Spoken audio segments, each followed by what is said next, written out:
What's happening, sports fans? We welcome you back to another episode of San Diego Prep Insider. And yes, it is my show, so I can interview whoever I want. We continue to interview UCLA commits. It's Sofia Mojica, but I swear this is not just Bruin bias. This is also, we must pay homage. We are not worthy. We are not worthy. There are many great student athletes that we talk to that roll through here, people who are that year's county leading rusher, that year's person who has the most rebounds or something like that. There are very few, though, that we get to talk to who are an all-time undisputed, bar none, better than anybody else who's ever done it kind of leader. And that's what we're talking to right now, is the person who has hit more home runs than anybody else in the history of our section in softball. And guess what? You're what, 4 games into your senior year? So you set the record before even arriving at your senior year. Sofia Mojica from Granite Hills, thank you very much for being here with us. Let's start, though, with the Bruins. What was your decision? Because you've been committed to UCLA for a little while, verbally at least. So obviously it clicked and something was right there for you. But what was that decision for you? Yeah, so I committed October of my junior year of high school. So that was really exciting. And then I had just signed like earlier last year. So like that was a lot of fun too. But UCLA was an automatic absolutely for me. I love it there. I've always loved it there. It was my top pick overall over all the schools that I had like interest in. I loved the family and the culture there, and it was just absolutely amazing setting foot on campus and like feeling wanted by such an amazing staff, and just like their legacy like continues to live on, and I definitely wanted to be a part of that, and I'm so happy with my decision. Well, so if it was always the dream school, then what was the moment like when coach finally gave you the offer? Did you scream yes with like before coach even got to finish their sentence, or did you have to sleep on it for a night, or what was it like when it finally? No, I did not sleep on it. I didn't even take 10 minutes to think about it. We were like at the bottom of like the hotel's like a bar area, like a bar and grill, and we had just gotten back from the football game, and I just remember them talking to me, and they gave me my offer, and I like looked at my dad, I was like yes, and like I didn't think about it, and my parents were like totally like, oh yeah, like let's think about this, Fia, like let's, it's a family decision. I was like, nope, I'm like, I want to be a Bruin, like this is my dream, and I will make myself a legacy here. So yeah, it was a fast yes. It was the fastest, most no-brainer we've reached. We've always wanted to Yeah. reach this point. We are here, Mom. No, not taking a second to think about this one. I've taken my whole life. Well, that's awesome. Congratulations. We always love to hear that. I try to ask kids that have completed the recruiting process if you have any advice for student athletes. Probably the advice, hit more home runs than anybody else ever, is a bit of a simple one. But in general, though, now that you have completed it, what, like, to people that are at the beginning, in the middle, somewhere in the midst of all of this process, what is some recruiting advice you would give? Yeah, definitely. I know it's gonna sound cheesy, and I know everybody says it, but like Fire trust away. the process. It truly is a process. Everybody has a different process, and I think if I would give any advice to any athlete at any point in the process is continue on your road. Don't look at the roads around you. Don't look at what this athlete or that athlete's doing. You have your future. There's a school for everybody. And as long as you get what you want and you're getting an amazing degree and you get to do what you love, then it is a win all the way around. Do you already know what you want to major in and everything? Are you that kind of kid that's just so you've got your whole life planned out, or are you just Uh, getting to college first? I definitely do have my life planned out. Okay, let's hear it. I What are like you? I'm like one of those kids that had it done like when I was 10, and I was like, Okay. oh, I'm going to this school. I think I'm gonna do sociology. I saw it was a very common and successful major at UCLA, and then I will probably like minor in communications. Okay. And do you know what you want to do with that? Yes, I want to be Oh a my college goodness. softball coach. Okay, perfect. Yeah. Perfect. Back at UCLA, like, is it like, Oh yeah. do you already have your acceptance speech into the college softball Hall of Fame level planned out, or does it No, reach a point I at mean, which I think I you can write know one what? up. Okay, but okay, so the not the entire career has been planned out deal, but I like that though. I can respect the level of drive though that it takes, because obviously you are somebody that has that kind of a drive. You show up as a freshman at Granite Hills and you start hitting home runs right away. What is your 4 years? We're not quite done with the 4 years, but what has it been like for you to achieve on this kind of level for this long? Yeah, it's been crazy. I just remember freshman year, I told my dad, I was like, Dad, like, I want to break some records. Like, I heard of these All-Americans doing it, and I was like, I want to get up to that level. If I'm going to commit to play at that level, I need to show that I'm like able to like compete at that level with these type of athletes, with these type of All-Americans or future All-Americans. So I had a goal set in mind that I was going to break a record my freshman year, and I happened to break my school's home run record, which is awesome. And then going into sophomore year, I got player of the year for CIF section. That was crazy. That was incredible. We won CIF that year. That was so much fun.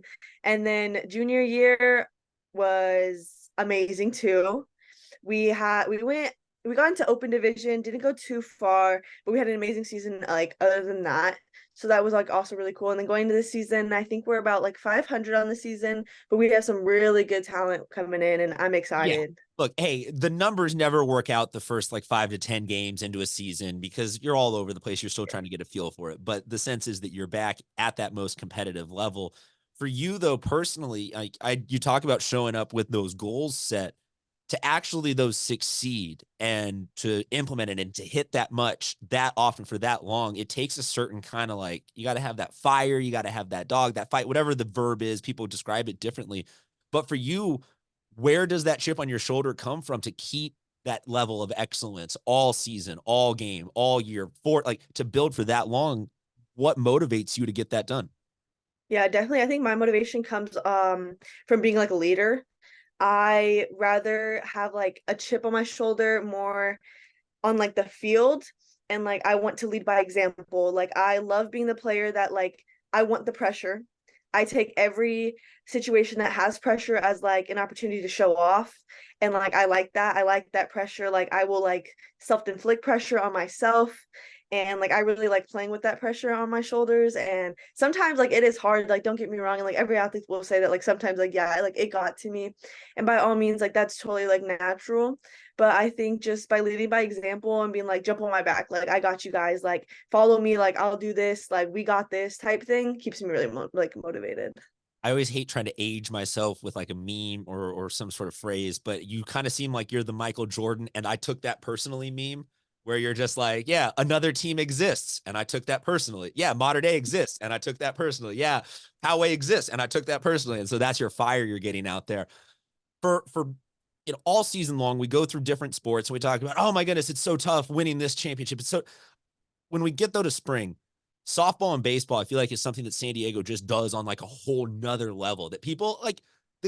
I get it that Friday night you're going to turn out a lot more people to a football game. Just it's more to do. It's okay, fine, great, more. But just because not a ton of people are watching on a random Tuesday when you're out there playing doesn't mean that that's not like the most insane amount of talent compiled in one game that we have all year. So for you, what's it like as a softball player or team going through a season where, yeah, you're a UCLA commit, but you've also got to get past an Auburn commit and an Ole Miss commit and a Stanford commit. And like by the end of the year, you will have played against 15 other teams that have D2 and above commits. Like, what is it like being just in that crazy of a field just to even make it to the playoffs? That's it's so much fun. It's so much fun like showing up to a game and being like, okay, we got this girl like lined up, like let's go at it. It's so awesome. And like you said it as well, like baseball and softball here in San Diego, like we have crazy talent. We have crazy talent from freshmen coming up to seniors now. We have amazing talent and amazing athletes. And I absolutely love being on the field and like seeing former um teammates or like other commits, and we're like, okay, like let's go head to head, like we got this, like it's high school, it's cool. Like what the cool thing about high school is like you don't, unless you go to private school, you don't really get to pick your team, you know what I mean? Like it's like whoever shows up, and like we work with what we got, which is like super awesome. And like you get to just like try out new things, you get to like get a feel, you like take different roles in high school, and like I really enjoy that. But overall I absolutely love playing against different commits, and I think it just like pushes, like we all push each other depending on like who we are. For home run hitters, we live in somewhat of a golden era of the bat flip, pimp ability, celebration of a home run is becoming more and more tolerated and or accepted, if not outright encouraged. Recently on our Instagram at SD Prep Insider, Sofia Burmeister from Poway, I hold it up like anyone's gonna be able to see it. She flipped one that almost left the screen though. And I'm curious for you, has there been one celebration where maybe the moment got to you, you flipped a bat a little too far, a little too hard, a little too hot? Did you hit a teammate ever? Did you do one that just it flew off and it hit a car or something like that? Because you had to have had a couple of those 45 plus home runs that you've hit that were in some bigger situations where you celebrated a little bit and you're like, you were feeling yourself. I don't think I have. Okay. I, Is the bat which is flip not part of your repertoire yet? Do we need to encourage more celebration then? okay, not in high school. In Okay. travel, there's one video and my college coaches saw it and they're like, dude, that was pimping. And I just hit a shot and I kind of like stood there and like watched it. and I rather do That's that than cold. that flip. So you're saying you just stand there in the box watching it? Yeah, like Oh I'll yeah, finish, I'll sit there, I'm like, I'll that is admire, I'll admire. ballsier. I think that's way ballsier than the bat Yeah. flip because that means you knew it was a no doubter. Yeah. I think I'd rather do that. I feel like I'd rather stand there and watch it and be like, okay, like that was good. Just gently put the bat down, and be like, my bad, my bad. My Didn't mean to bad. hit it that far. Yeah. Okay. Is that the best feeling in all of sports? Getting a no doubter, just Oh watching it yeah. go just dead center. Oh yeah. Like just to like feel like it's a different type of feeling. Like you gotta feel it to like know like what we're talking about, but it's an amazing feeling. Do It's you just like, yeah, know as the pitch is coming in already? Are you at that level with your hitting that you can just be like, "Yep, it's just left their hand, and I already know that this one's gone." yeah. So like I've personally been training like more on that, like picking up right out of the hand, like if I'm swinging or not. So like I'm not deciding last minute. I'm deciding out of the hand what pitch it is, where I'm going with it, how I'm hitting it. So like I'm definitely like trying to just elevate my hitting ability as much as I can. You talk about um, the X's and O's of picking up pitches and all that kind of stuff, but a lot of baseball and a lot of softball is also very superstitious, ritualistic, and weird. Anything that you have to eat on game day, music you have to listen to, worn the same socks since freshman year, anything that either you personally do or just that the team does in general that's like a kooky, fun superstition? I think my superstition is okay, I have a few. I have Please. to listen to Spanish music Okay. because that gets me the most hype over every like anything and everything. Anything specifically that's really been slapping for you this year? Um I don't know, it's kind of a mix of just like El Alfa and like Daddy Yankee, some Pitbull, just like anything that's super like Mr. Worldwide. upbeat. Yeah, hell yeah. Yeah. That's definitely a superstition. And now that I'm playing high school with my sister, that's definitely I added that into like a superstition, like seeing her before I get up to bat or like before I step in the box, like I look for her. And we kind of just give each other like a little like, you got this You got type the thing. like the Yeah, we got ESP the all figured. sister, Yeah. we got the sister thing. So I've been catching myself doing like a lot of that lately. But other than that, I don't have any superstitions. Have you I had do a have a hairstyle. can we get you to do one with your sister where you lock eyes, you call your shot, and then you hit one? Is that I I is will that try. the deal? That would be kind of sick. I would like, can we just before the season is over, can we get one? Maybe you have to volume shoot it and keep looking at her before every swing, but let's eventually get one where you're like, right here, going yard. Then just forever the legend. That'll be it. No coming back from that one. Do you have maybe this is me asking too much of you, but do you have a number where you want to end at? Are you going for 60? Are you going for 70? How many home runs are you trying to finish with? So I think I'm at 49 because I know wait, I'm at You're at 3 this year or 2 this year? 2. Then you're at 49 total. So I think I'm gonna go. Oh no, I'm gonna go like at least 20 this season. At least 20 this season. I That's been my all-time Yes. goal. That's been my all-time goal just since like freshman year since I like went with 17. I was like, okay, like one year I gotta get 20. It's just like it's a nice even number, clears all plates. It's just Killer. there. Killer. You hear that? The second place girl, the next girl who comes up, she's already 20 ahead of second by the time she graduates, if she finishes with that mark. Oh my goodness.